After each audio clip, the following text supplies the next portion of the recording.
Thank you very much, Mr. Chairman, and Administrator Regan, thank you very much for your testimony today. I'd like to discuss something that is of vital consequence to my constituents in California's 23rd District.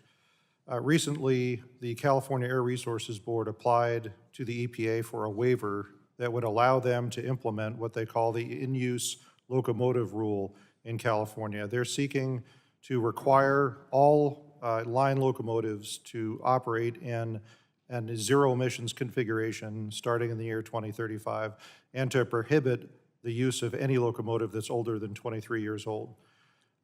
The problem with that is that there are currently no locomotives available that are even close to meeting the definition of that requirement.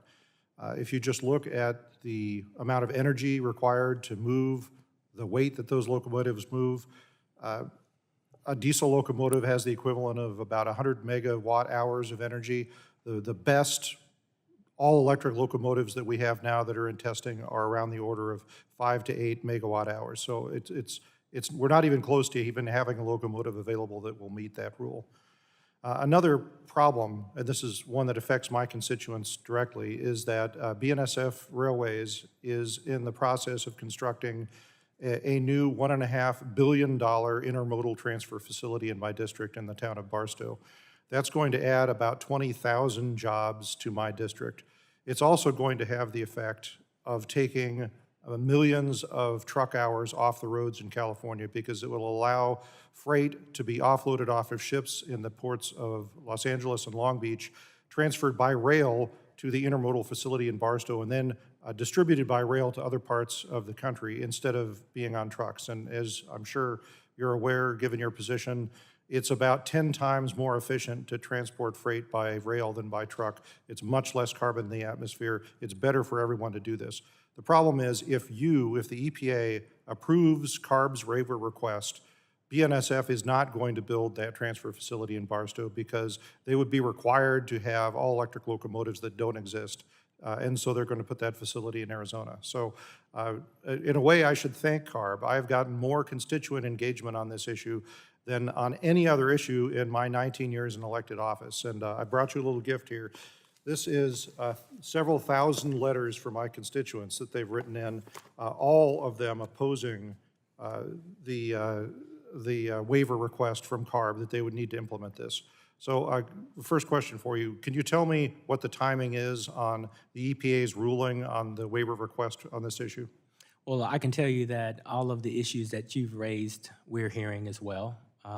And listen, by law, California has the right to submit these waivers. There are 8 waivers that are before us, including this locomotive waiver. And so we're working with CARB to try to prioritize these waivers because they require, as you've just laid out, a lot of technical rigor and the appropriate resources to make the right decision. I'll have my team follow up with you on the timing for all of the waivers, including locomotive. But I can tell you that we're going through a very thorough evaluation right now, and we've got a lot of things to consider. Thank you. Do you have a timing on whether or not, on when you're going to make a decision on the waiver? I'll have our teams connect on that. I don't have the specific timing of that waiver and where it is in that process. All right, thank you. I appreciate that. Absolutely. As you have just pointed out, CARB has the right to make the request, but the EPA has the right to approve or deny the requests. And the Clean Air Act explicitly preempts state regulation of interstate commerce assets such as locomotives. Why on earth would we as a federal government allow a state to create their own regulations? I mean, wouldn't that, when we have 50 different state regulations on locomotives, wouldn't that completely destroy our ability to have a locomotive go from state to state? Well, one of the reasons that we are spending time and giving careful consideration to these waivers is I have pledged, and so have my team members, to follow the science and follow the law. We have to be sure that any action that we take does both of those things, especially follow the law. And so we're giving some careful consideration to these waivers. They're going through the evaluation process. I don't want to get ahead and project or predict whether we're going to deny or approve. I will say that we're going to go through a thorough process. It'll be transparent, and I'd love for our staffs to keep working with yours on where we are in the process to be as transparent as possible. Well, I look forward to doing that, and happy to partner with you on that issue. I am confident that if we follow the science, it's going to be very clear that, first of all, the technology to implement this does not exist, and second of all, that forcing freight off of ports onto trucks instead of being transported by rail is actually much worse for the climate than trying to force electric locomotives that we currently don't have the technology to comply with in the first place. So I've sent yesterday a letter to you signed by 74 members of Congress. Every single member of the Republican California congressional delegation has sent you a letter on this issue. Over half of the members of this committee have sent you a letter on this issue, including all of the Republican members.